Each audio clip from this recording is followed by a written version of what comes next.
I thought I was going to have the absolute holiday of a lifetime.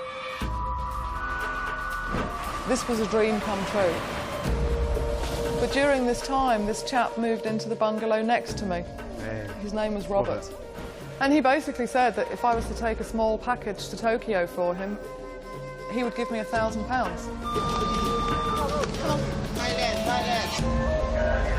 The whole time sitting on that train, my heart was just pounding. And I just felt as though everybody on that carriage knew what we were doing. I kept thinking, get off the train. But it was too late to get off the train. If I'm honest, I knew I was going to be arrested and I just knew it was all going to go wrong. And I could have got rid of the drugs. I should have done. When we walked into the airport, two men ran up behind me and they just grabbed my bag and dragged me to the customs room. Look, you've got things to do, but I don't know what you want about. Robert, tell them the truth! And of course then I did begin to panic because I thought there's no way out of this at all. They will impose the death penalty. I was 27 at that point.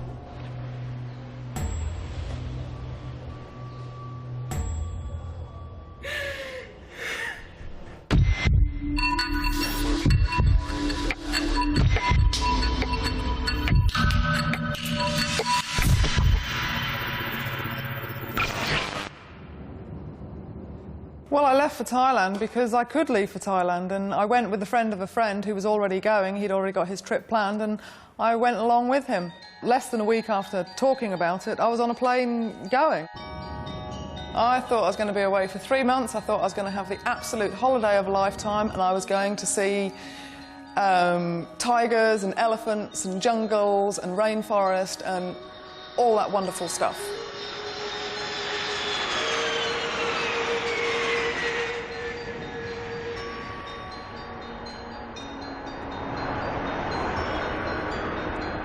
We decided, John and I, that we were actually going to walk to Bangkok because it was a nice day. It was about 5 o'clock in the evening, so the sun's not going to go down for hours because, of course, the sun doesn't go down for hours in the middle of the British summer. Wow. So we started to walk to Bangkok along an 8-lane highway, past loads and loads of bus stops full of people and children coming home from school and things.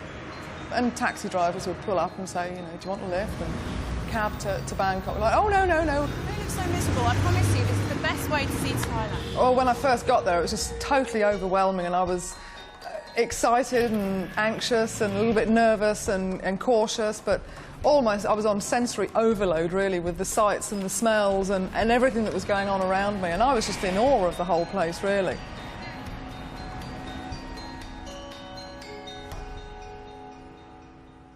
And I just felt like I was living an adventure. It was great, and I just loved it from the very beginning. I really did.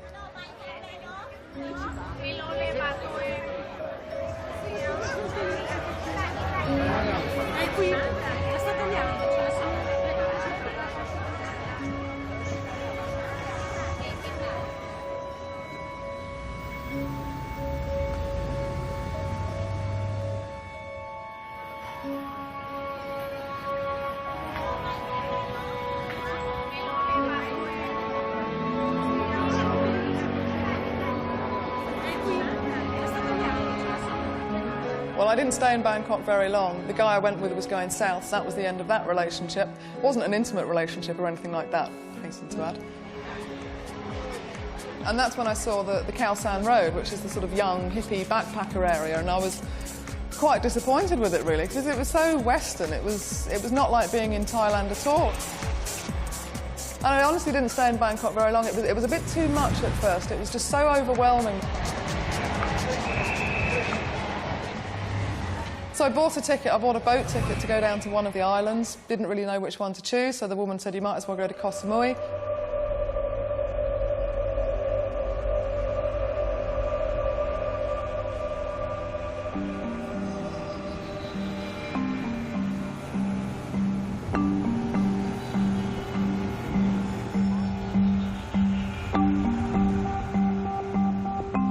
You know, when that boat docked in the harbour the next day, I honestly had to start pinching myself because I thought I have died and gone to heaven. I have landed in absolute paradise on earth. Check this out.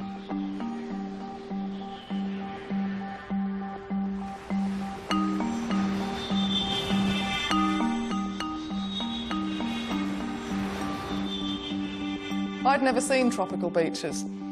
But within a couple of days of being there, I just knew I was born to live on a beach, because I just came alive on that beach. I loved it. The white sands and the turquoise waters, and I was into the water sports and the volleyball on the beach, and I just loved it. And you know, for another 5 weeks I stayed down there, and my life just drifted on by as I became the stereotypical beach bum. Got my hair all plaited up and got the suntan and loved it, absolutely loved it. And I really was beginning to fall totally in love with Thailand.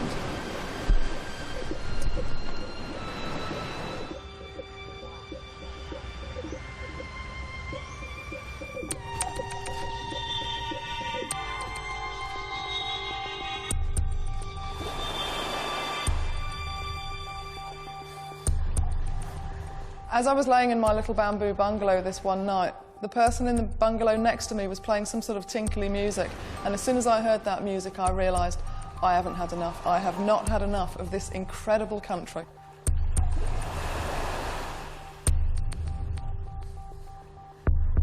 And I was not ready or prepared to go back to what I remembered as that miserable grey little island that I was supposed to call home.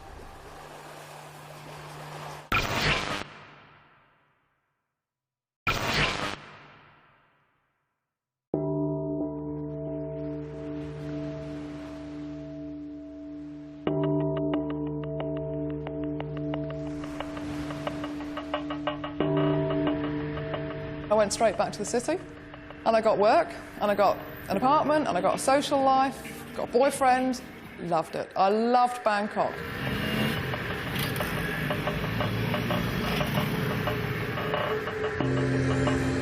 It used to take up to 3 hours to get to this school that I was working at if I used the road, so I would ride the canals.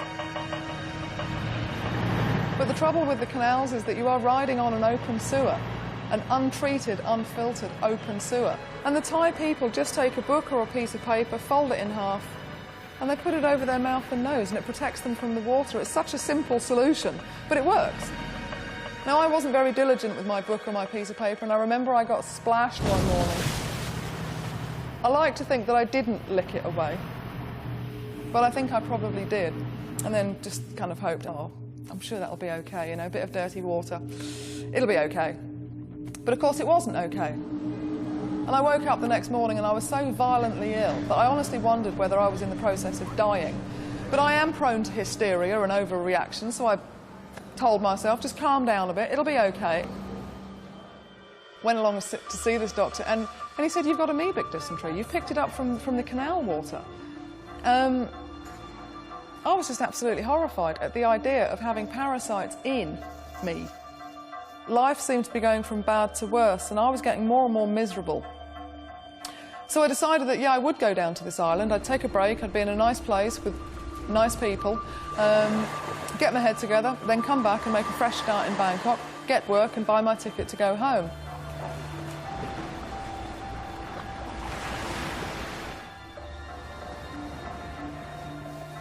Shortly after going down to this island, I woke up one morning and I was really quite ill. And I was ill with a headache and a fever and really just not feeling 100% at all. And of course I'd caught dengue fever. It's a bit like malaria. The biggest difference between dengue fever and malaria is that they can't treat dengue fever. The headaches were so intense that I used to sit in the shade wearing a baseball hat and a pair of sunglasses. And I would still feel as though my head was going to explode. I just wanted to come home. I didn't have any money. I mean, I had enough to survive on, but I was literally counting the pennies. So I'm down on this island, and paradise had actually turned into hell on earth. I felt so alone. I had no connection with any of the foreigners who were there, who were all there on holiday, enjoying the beach. I wasn't on holiday, I wasn't enjoying the beach, and I just didn't want to be there.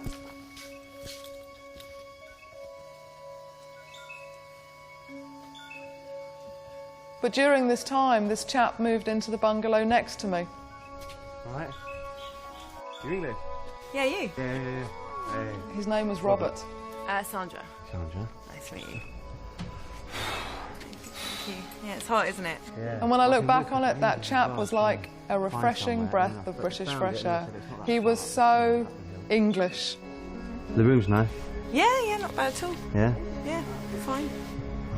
I'll check in and I'll come out and say hello, yeah? Okay. He looked like he had just stepped off a plane from the country which, at that time, I probably would have crawled over glass to get to.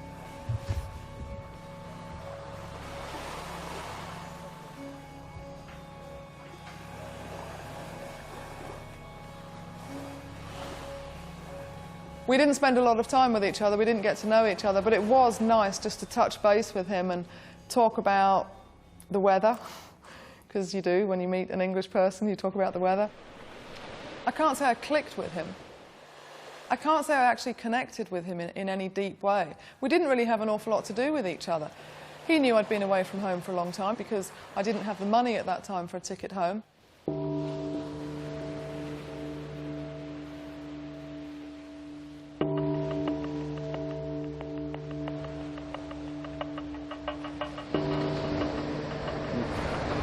What does the 3 do then?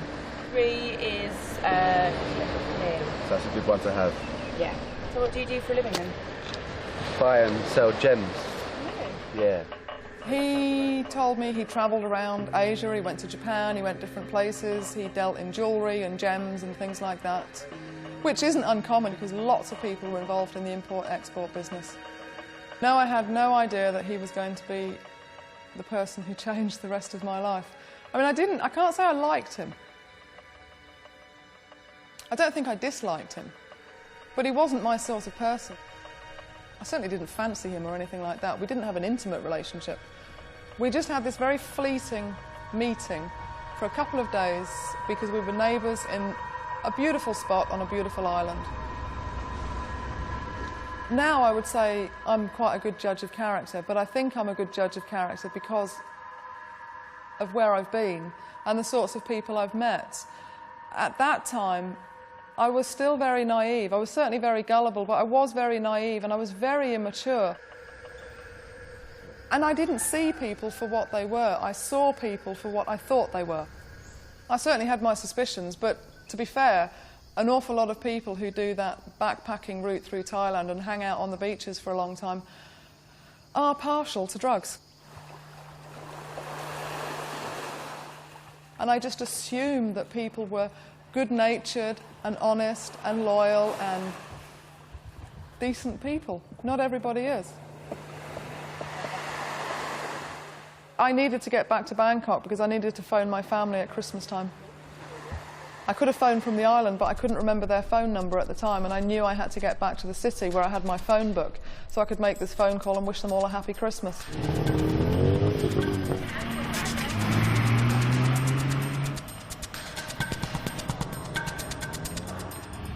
And I made it just in time, just before the 25th, and I phoned.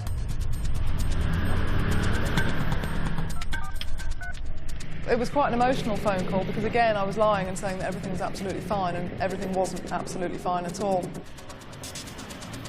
I'm not really a fan of Christmas, and I never thought it was that important, but that was the first Christmas at which I would have given just about anything to be sat there with my parents. A few days after Christmas, the dengue fever had started to pass. I was feeling a bit better.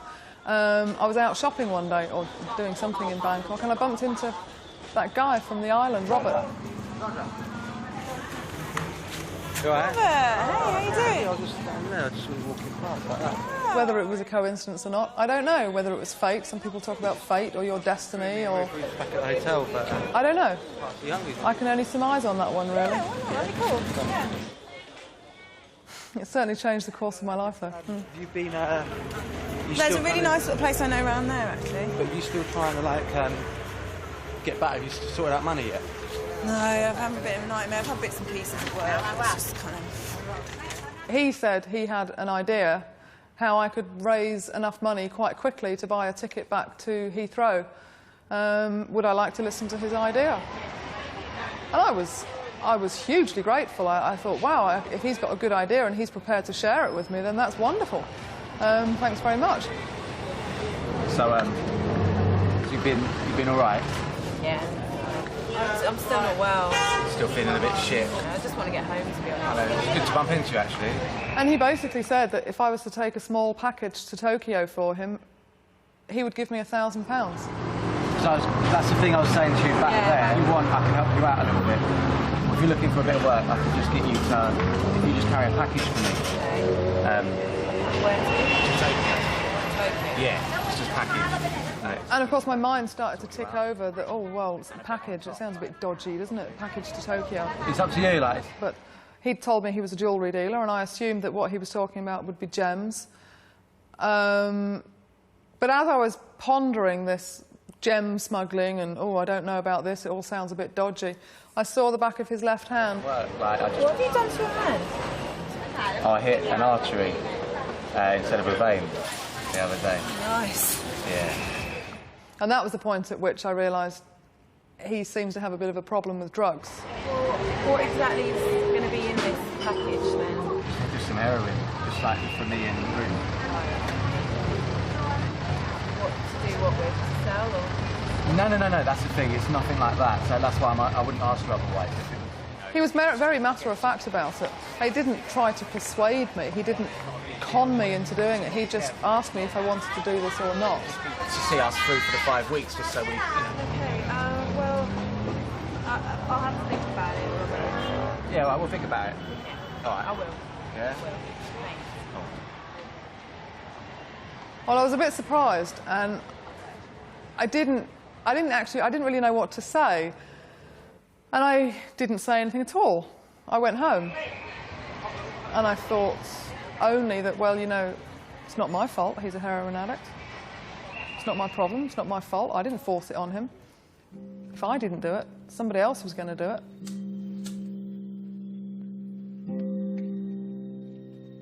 And I knew that he wasn't going to sell it. I thought, well, if he was standing outside of school gates and selling it to 10-year-olds, then it would be a bit different, but he's not even going to sell it. So maybe it's not so bad after all. And anyway, nobody would ever know if I did it just once. And beyond that, I didn't really think about it, because all I wanted was for it to be okay. I just wanted to do this one thing, and it seemed so easy. Just go to Tokyo, come back, buy a ticket and go home. I should have thought it was strange. And now, of course, I'm asked all the time, didn't you think it was odd? Why didn't you ask him to take it himself? Well, that's logic thinking, and I wasn't thinking logically. And I think being English, I trusted him. He was the same age as me, same nationality as me, and I just assumed I could trust him. And if I'd stopped and thought about it for long enough, I wouldn't have done it. And if I had have done, somebody would have said, go to the embassy. The embassy will help you. Phone home. There's ways out of this. There's people there to help if you're having a problem. And I could have asked for some money. But I didn't. And I didn't because, well, pride always comes before a fall. And I'd gone away on a holiday of a lifetime. And I thought that in asking for help, I would be admitting defeat. I didn't need £1,000. I needed about £500 for a one-way ticket to go home.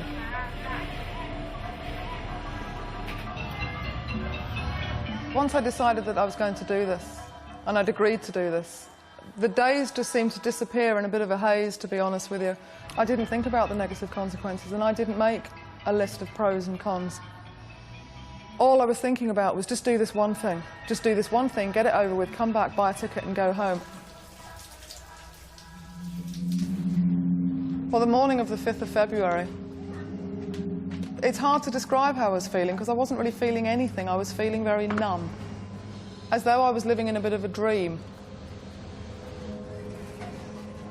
And I didn't want to do this. But it was too late to back out. I'd agreed to do it. He'd already bought the plane ticket. It had already been organised, and it felt as though it was just too late to back out. I was going home. And I was even thinking, well, I need a coat when I get there. It's February, March time. It's going to be cold in London. My mind was at home. My heart was at home.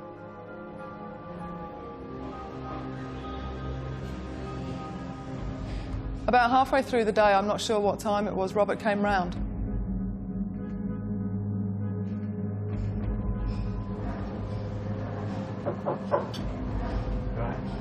Yeah.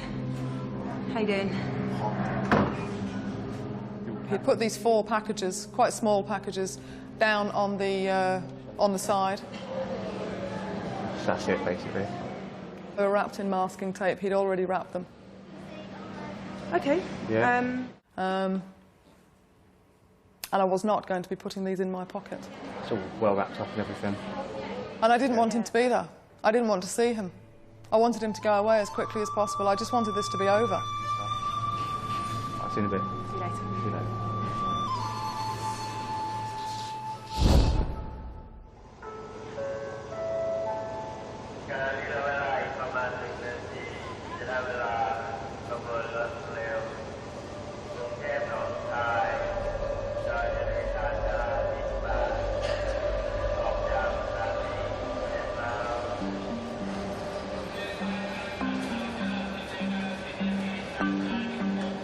We'd arranged to meet at the ticket office to the express train to the airport.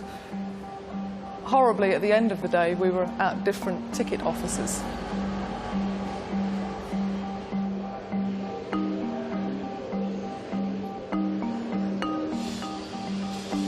I spent what seemed like days and days sitting at the station waiting for Robert. It wasn't days, it was probably about an hour. And the time was ticking by. I kept looking at my watch and realising he's late, he's not here, where is he? And I had a sneaking feeling somewhere in the back of my mind or the back of my heart that this was all going wrong. If I'm honest, I knew I was going to be arrested and I just knew it was all going to go wrong.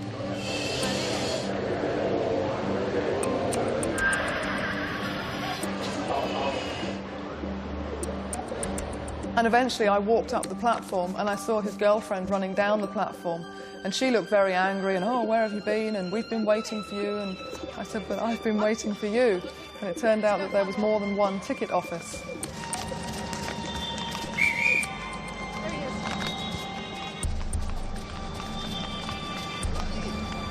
Come on. Thailand, Thailand.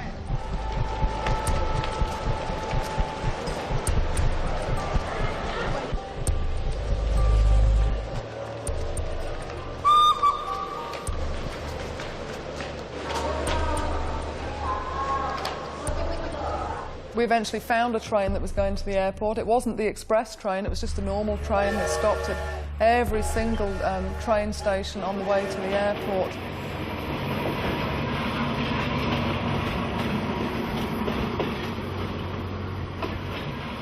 And the whole time sitting on that train, I was ill. I had this incredible pain in my side that I was sort of wedging under my rib cage into the back of this seat to make this pain go away. We were the only foreigners on the train. Everybody else was Thai and they were commuters. And I just had a feeling that they were all looking at us because they all knew what we were doing.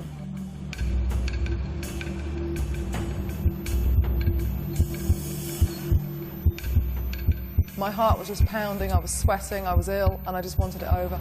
And again, I kept thinking, get off the train and either go home or get in a taxi and go separate. And shortly after we'd got on that train, there was actually a citizen's arrest. Hey, ทำอะไรอ่ะอะไรเนี่ยถุงกระเป๋าดิเฮ้ยไอ้ถุงกระเป๋าฮะอะไรรู้ว่าอะไรไม่รู้ว่าผมออกมาเลยผมไม่รู้ผมไม่ได้เอาไปใครกระเป๋าผมไหนกระเป๋าผมเนี่ยของผมของผมเนี่ยไปเลยไป And when I realised that this was a citizen's arrest, it just seemed like a warning from the gods that, Sandra, stop what you're doing, just get off the train. But it was too late to get off the train. I couldn't get off the train because Robert was there and it had all been organised, and I just felt like I couldn't get off, it was too late.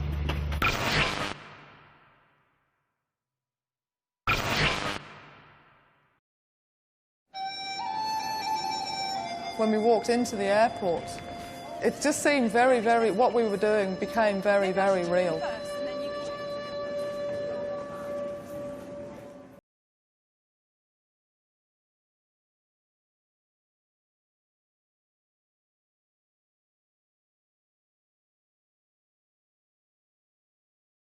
We found the check-in to the flight that we were on. There was nobody there because we were so late. Everybody who'd already booked onto that flight were already sitting on the plane.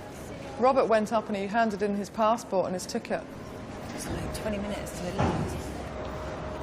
And these chaps in plain casual clothes appeared. Mr. Locke?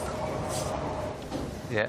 Oh, they looked really pleased to see him. Oh, Mr. Locke, good. Please come this way. We've been waiting for you. And I just assumed that they were holding the plane up for him because he'd booked a ticket and he was late. So they were going to escort him quickly onto the plane. And I thought, I've never heard of such a thing, of somebody getting such VIP treatment. And he's not really a VIP, but how come he's getting the VIP treatment and not me? And they asked me whether I was with him. And they said, are you with Robert Locke? And I said, yes. And they said, oh, good, then you come this way as well then, please. I said, oh, thank you very much. And we all went trotting off together.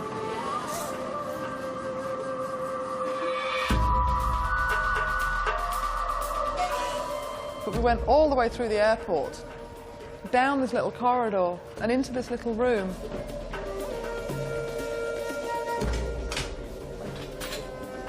I didn't quite know why we were there. And then all hell seemed to break loose.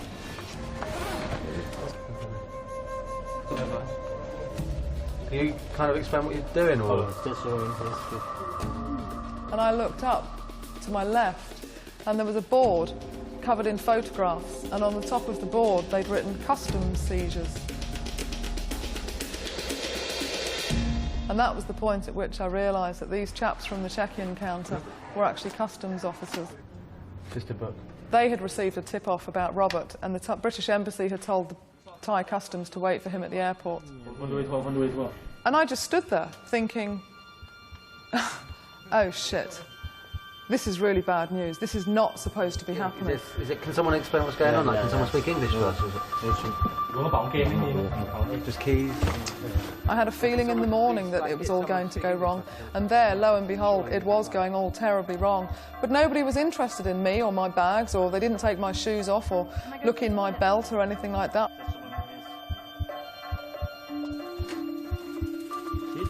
Calling me? What? Okay. Where? This coming minutes. This okay? I don't know.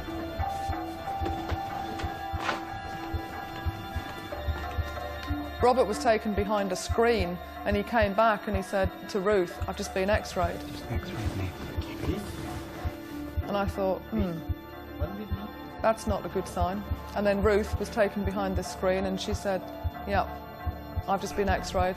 And I thought, looks like if they've done 2, they're going to do 3, even though they're not searching my bags. And then they didn't search my bags, they didn't search me. Like I say, nobody seemed to be very interested in me at all. And then just at the end, one of them said, OK, we need an x-ray from you as well. Take your bag off and come with me. And of course, then I did begin to panic because I thought there's no way out of this at all.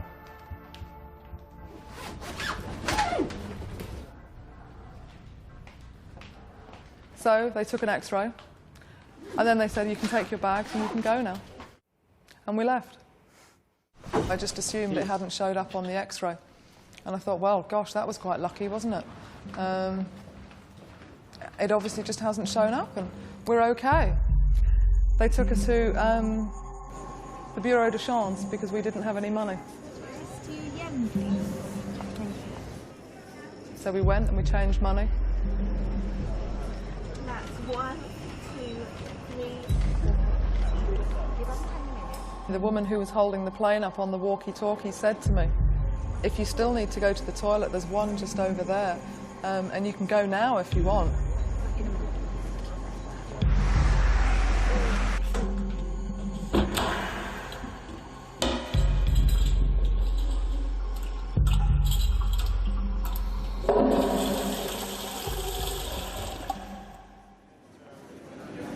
It's okay, I'll go on the plane. Are you sure? Yeah, that's fine. I didn't go to the toilet. I could have got rid of what I had. I could have got rid of the drugs. I should have done. I shouldn't have done it in the first place. Thank you. Thanks very much. Bye. I thought Robert will be annoyed at me. He's bought the plane ticket. Then I'll owe him money for the plane ticket. So I was thinking, I'm just going to do this so it'll be okay. So we changed our money and walked with this woman. And she's talking to the pilot and she's telling the pilot, we're walking down such and such a runway and we'll be there within 35 seconds. And just as we were walking down this, like a black ramp, towards the gate and the plane, two men ran up behind me and they just grabbed my bag, my shoulder bag, and dragged me back to the customs shed. What are you doing? They had the X-ray up on the glass screen with the light behind it, and actually it was as clear could be. Robert and Ruth were brought in behind me. Look, this is ridiculous. You've maybe missed my plate. You've been checking our bags. You've not found anything. What's going on? And he was very, very angry. I turned to Robert and said, "But Robert, look, they can see." And he just denied all knowledge of me. I'm sorry, I don't even know who she is. I don't know who she is. I don't know who you are. What?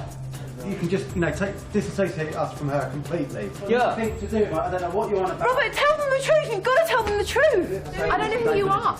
Don't know. We had never discussed what would happen or what we would do if we got caught. I just assumed, and I assumed too much, obviously, but I just assumed that A, we wouldn't get caught, and B, if we did get caught, that he would maybe be in it with me.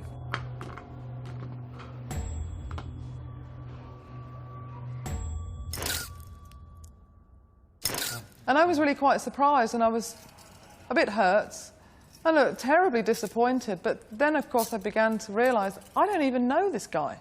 I've just done this thing for him. I don't know him. And all of a sudden, of course, I felt very alone. And I was actually very alone because almost immediately we were all three separated.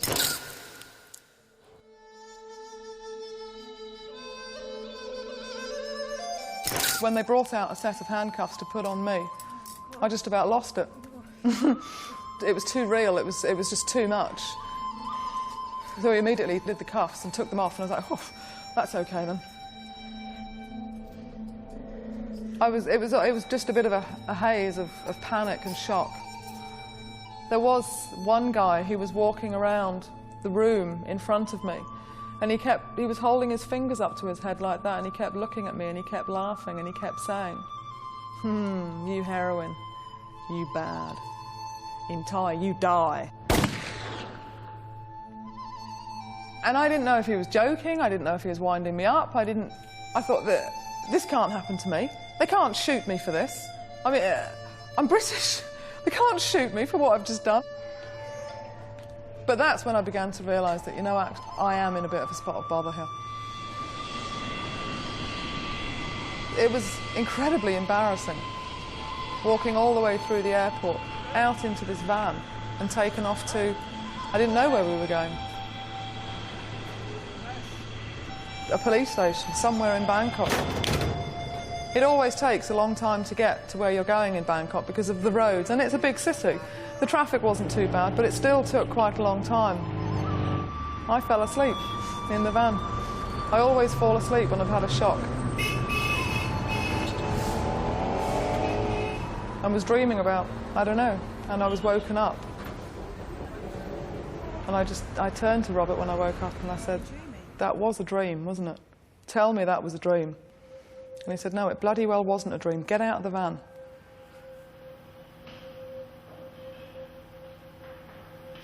We were put in separate cages that were opposite each other and separated by a walkway.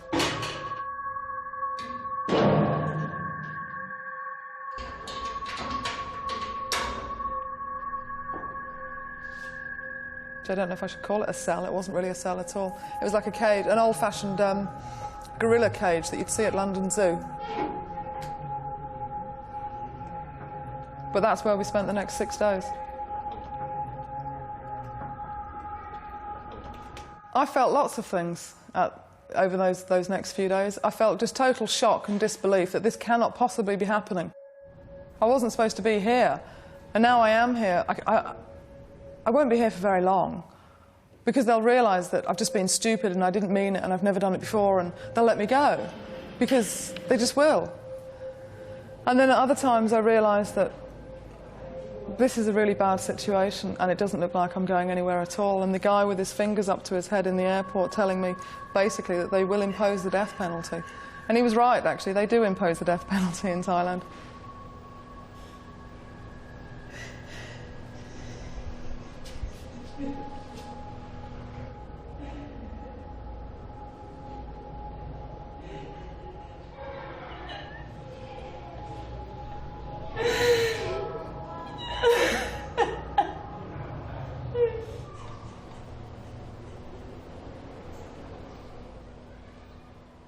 I was so totally disgusted with where I was and what I'd done, and I was so disgusted with myself and so ashamed of myself that I bought a piece of paper and a pencil from the policeman downstairs, and I wrote a letter to my parents.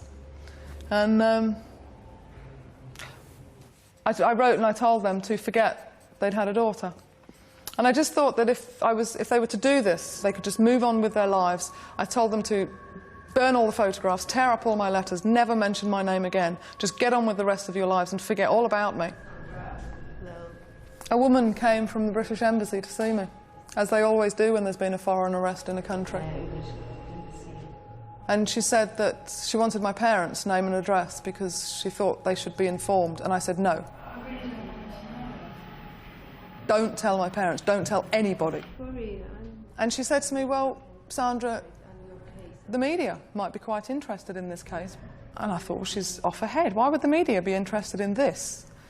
And she said it would be better for your parents to hear the news from us than to hear the news from a reporter or to hear it on the radio one day. So I gave her my parents' address and their names, and they sent the policeman round to their house, and this policeman knocked on the door and told them. And I assume he told them to sit down because he had some bad news. And then he told them that their daughter had just been arrested in Thailand on a drugs charge.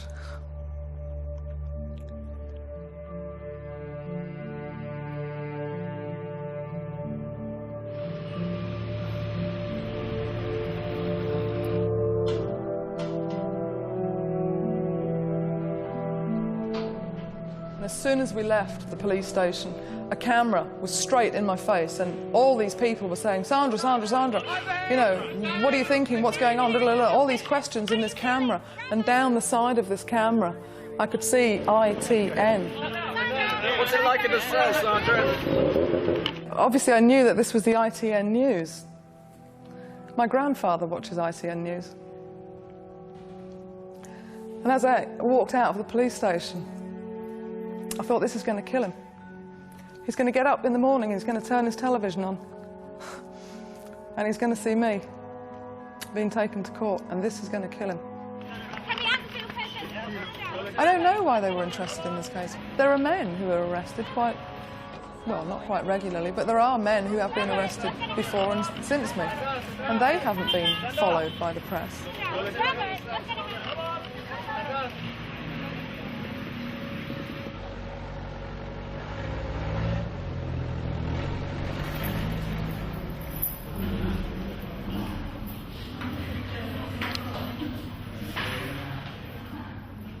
The next morning I was called for a visit, and somebody said to me, oh, your parents are in the embassy room. And when I went out, it was very emotional, and they just looked so old, they'd paled, and they just looked so small, and they just looked so out of place there. And they came and they sat down, and there was chicken wire, so you couldn't pass anything through. And my parents stuck their fingers through the chicken wire.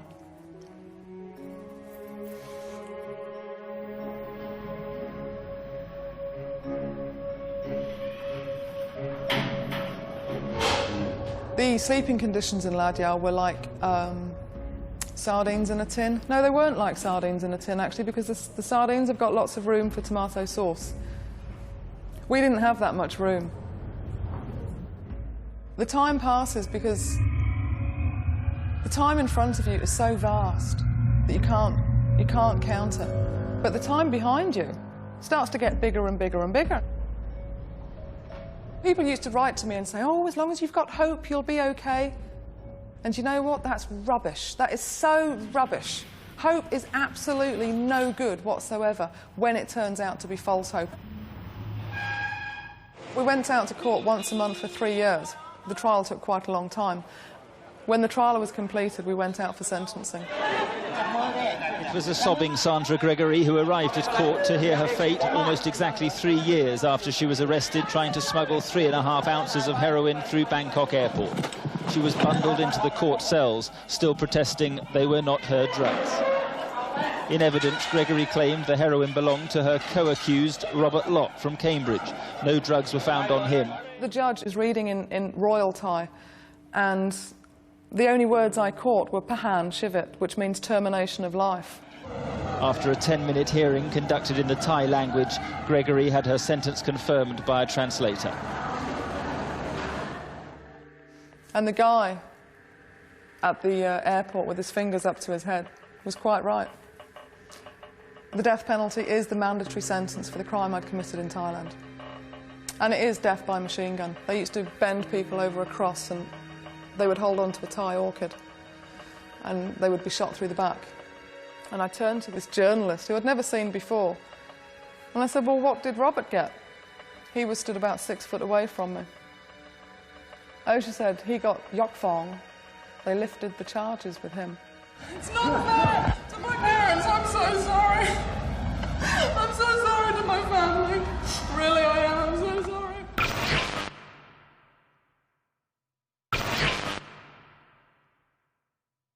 After a 10-minute hearing conducted in the Thai language, Gregory had her sentence confirmed by a translator. And it was a woman behind me. She was Thai, but she was working for an English newspaper. She said, no, no, no, no. He's reduced it to life. And then he reduced it to 25 years for you. Sandra Gregory is about to leave this holding cell for what could be a long period in a Thai jail. Her only hope, an appeal or an intervention by the British Prime Minister John Major, and that's thought unlikely. It's not fair. Why are they doing this to me? As she was driven away to prison, her last thoughts were of her family. 22 more years. I'm going to be an old woman before I see them. And I told the truth. I never lied in this whole case. I never lied. But he lied and he goes home. Is that fair? For what? Mark Austin, ITN, Bangkok. The death penalty wasn't the worst case scenario. Death is death, you die. Life lingers with a life sentence. And you linger in a state of false hope, denial, and just delusions, really. Nobody actually copes, I don't think, with a life sentence. You cope with today, tomorrow, next week, the next appeal.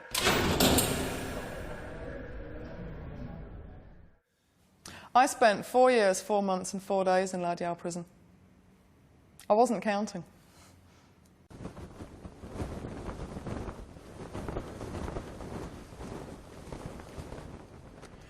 As the flight from Bangkok arrived at Heathrow, the handcuffs for Sandra Gregory were taken on board. But she was home to Britain for the first time in 7 years. We flew into London in the morning. The sun had just come up.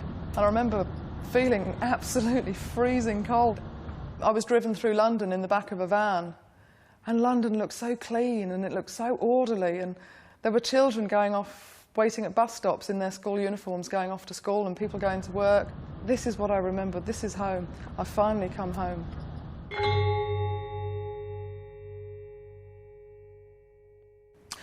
The day I was granted my pardon was a big deal. It was a big day. I phoned my parents again because my mother had told me on the phone in the afternoon. The governor had told me to phone my mother.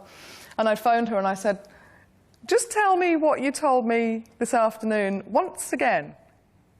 And she told me again, very slowly, the King of Thailand has granted you a royal pardon.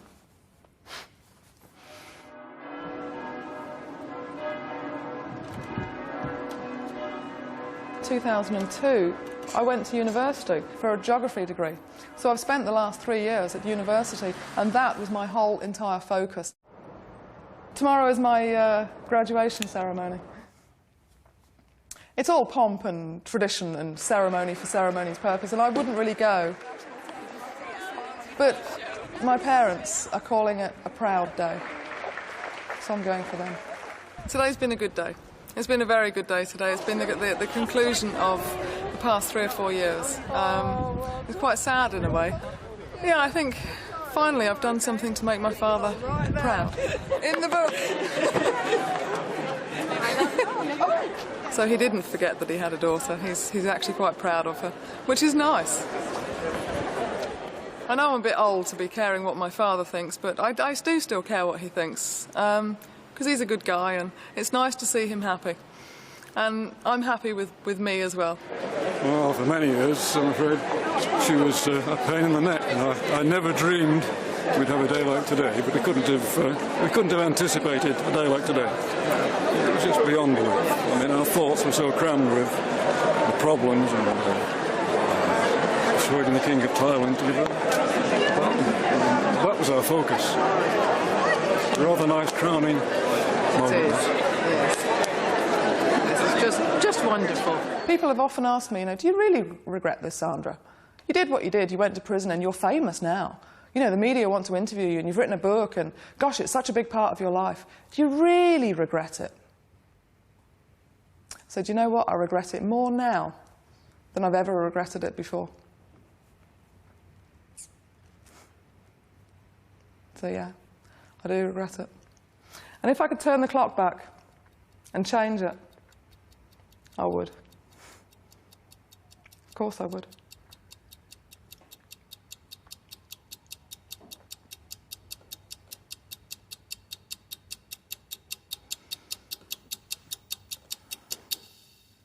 Next week in Banged Up Abroad, we hear the story of Mark, who not only risked his freedom, but like Sandra, put his life in jeopardy when he became a human donkey carrying cocaine from San Francisco to Australia.